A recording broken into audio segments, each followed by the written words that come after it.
Slavery.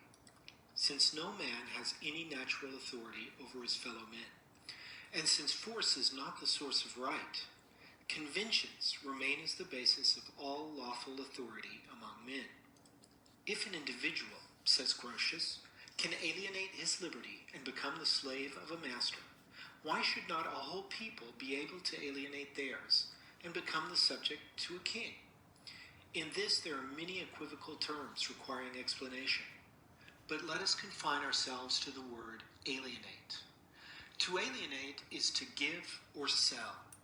Now, a man who becomes another's slave does not give himself. He sells himself, at the very least, for his subsistence. But why does a nation sell itself? So far from a king supplying his subjects with their subsistence, he draws his from them. And according to Rabelais, a king does not live on a little. Do subjects, then, give up their persons on condition that their property also be taken? I do not see what is left for them to keep.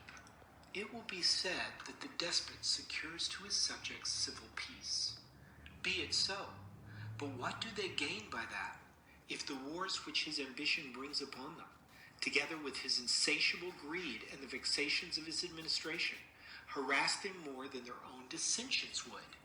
What do they gain by it, if this tranquility is itself one of their miseries? Men live tranquilly also in dungeons. Is that enough to make them contented there?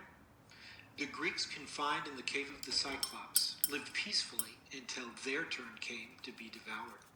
To say that a man gives himself for nothing is to say what is absurd and inconceivable. Such an act is illegitimate and invalid.